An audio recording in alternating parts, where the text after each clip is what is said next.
Hi everyone, I thought I would do a video all about what it's like to be a poet because that is what I am, and I feel like some people might find it interesting. So here it is. So yeah, I've been a poet for a long, long time, but I've only really been seriously trying to make it happen really, really seriously for the past 2 years.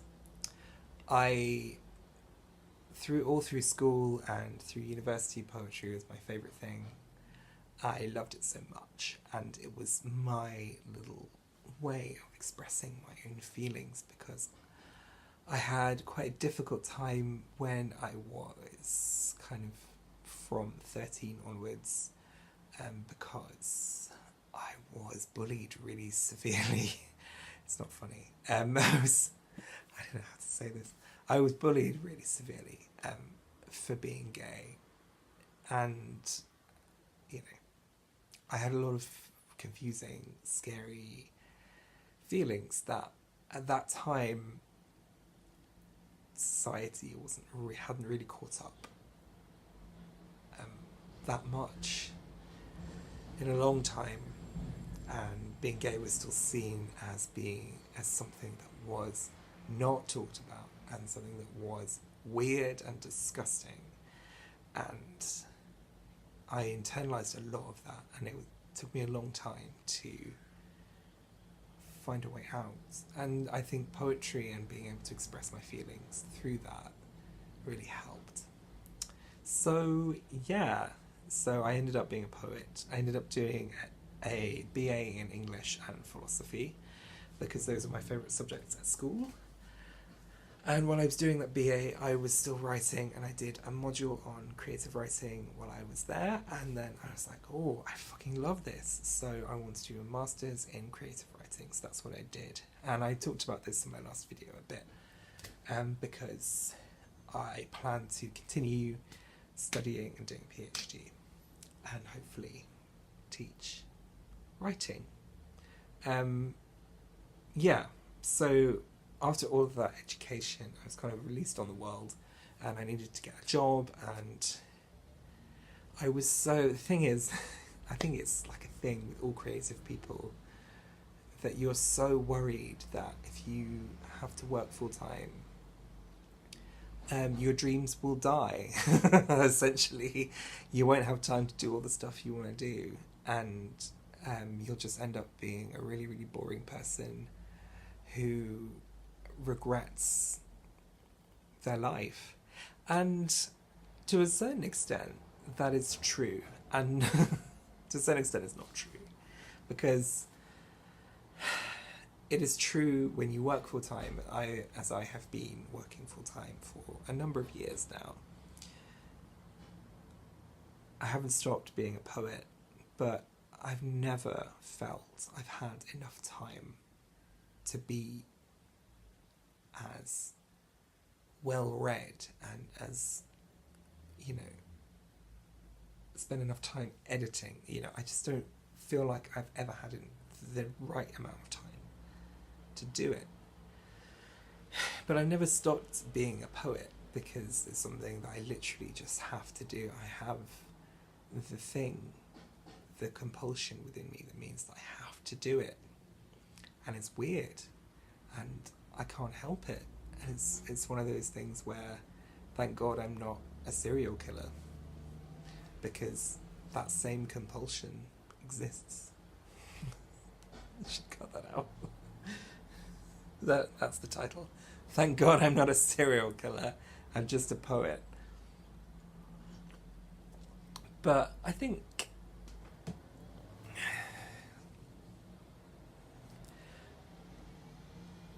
I'm lucky in a way that I know that I have that thing, and that's the thing that I love and want to do. Because I know lots of people who have said to me that they're jealous that I've discovered that. But pretty much all of those people who have said that to me have been like in jobs that are much better paid than on mine, and have like proper careers. So, you know, it's a swings and roundabouts kind of situation. What's going on with my hair? I'm growing my hair out, and it's because I want kind of lots of waves of. Anyway, okay, cool. So, yeah, what's the reality? The reality of being a poet is that you have to work a job. And I've been working full time for a long time, and it's driving me insane, as I mentioned in my previous video, where I was going mad about having to work full time. So, where does the poetry happen? Oh, where does the poetry happen? On the bus in the mornings. That's my main time.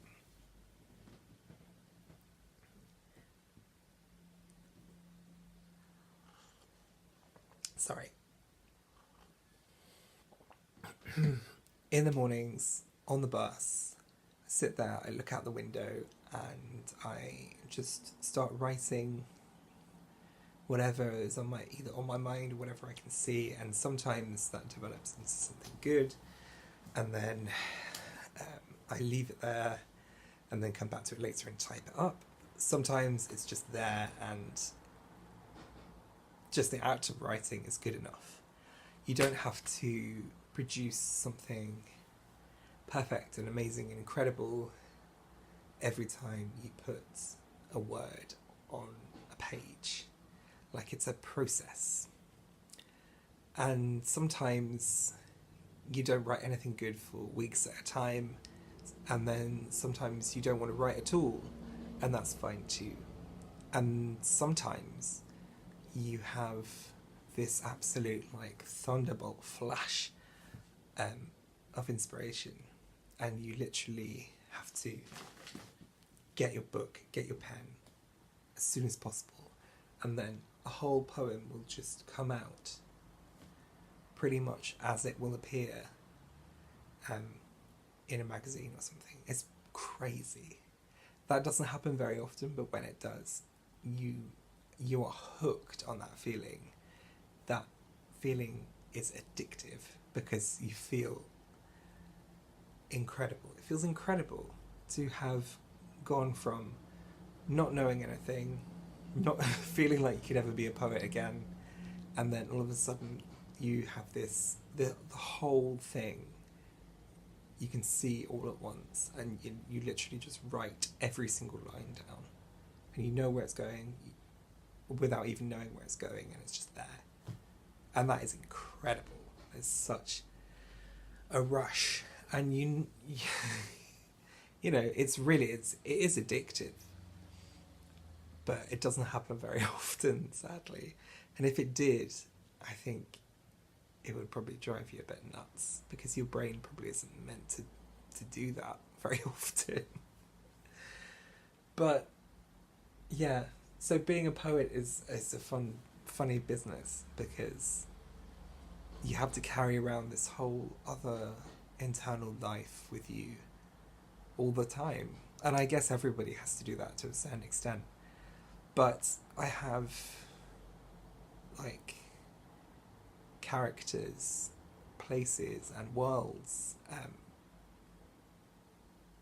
that only exist on the page, that have come from my brain, that no one has ever read. And that's so weird. But it's kind of amazing.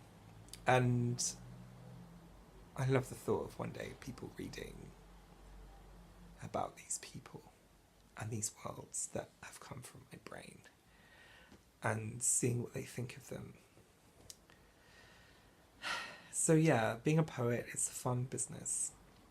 You basically, essentially, you have to do it. If you have to do it, you do it, and you make it work. I do a lot of editing. When I'm editing on my computer, I do that at home. On weekends, I stay up quite late. On the weekends, where my husband just goes to bed, I stay up by myself, tapping away, reading everything out. That's the other thing you have to do when you're editing. You have to read everything out over and over and over again, because it's all about the sonic aspect. Sonic. the sonic aspect of poetry is very important. I know how to prove it. Sonic is on my mind, clearly. So yeah, you have to read everything out, and that makes you sound like a mad person. And when I was still living at home, my mum would be like, last night you sounded like you were summoning a demon with a spell. And I was like, I was editing a poem. It's embarrassing, but that's the only way you can do it. So I've made poetry work as much as I can in those small little gaps and corners of life that have allowed it. And that's how it's been.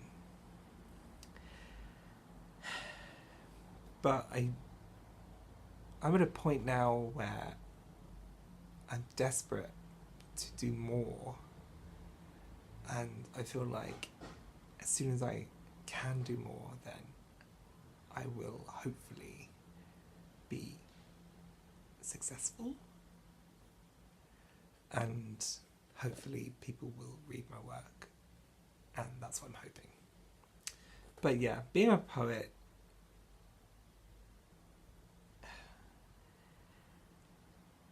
it's great. I love it. And I'd never want to not be a poet, even though it causes me so much trouble and financial insecurity and stress, anxiety, depression, all of those things. But it also helps solve all of those things by being a way of you expressing your feelings. So you're in a really fucked up, codependent Stockholm Syndrome relationship where the thing that hurts you heals you, and the thing you cannot stop doing is the thing that you have to do, but you know you shouldn't be doing. But there we go. That's what being a poet is all about.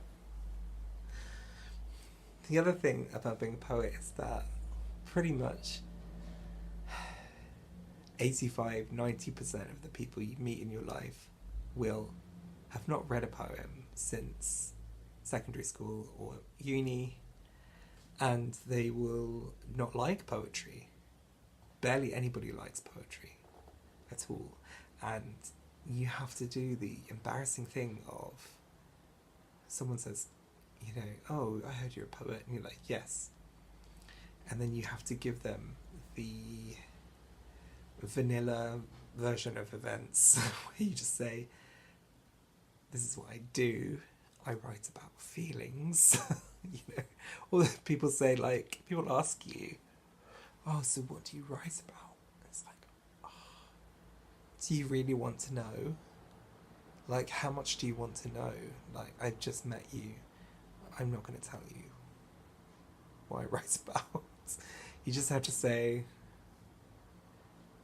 feelings. I always say feelings, landscapes, emotions, Scandinavia, because those are things I kind of go back to. But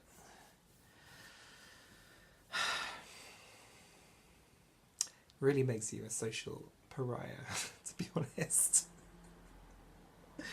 But also some other people, some people genuinely think you're pretentious and weird and they don't want to talk to you. Other people think you're weird and interesting and they do want to talk to you. And it's what I love is when you speak to artists or musicians or, well, other writers like novelists and stuff. And we all feel the same. We all have this weird creative compulsions, creative drive, and it just comes out in a different way. And our experiences are so similar that it's great and weird. And talking to an artist about their creative process is pretty much exactly the same as talking to a poet about their creative process. You just change the word poem to piece or painting, and it's the same. And I think that's really amazing and really beautiful. And so that's always nice. So being a poet is a strange gift. And it's lovely. And I love it because I love poetry and I love everything about it. And yeah, I think I've run out of stuff to say. So, yeah. It's trailed off. I'm gonna have my cup of tea. Having said all this, I now need to do some editing and writing up and stuff like that. So I should probably stop talking about being a fucking poet and go and do some fucking poetry. Ugh. Okay. Thank you for watching, and I'll see you soon. Bye.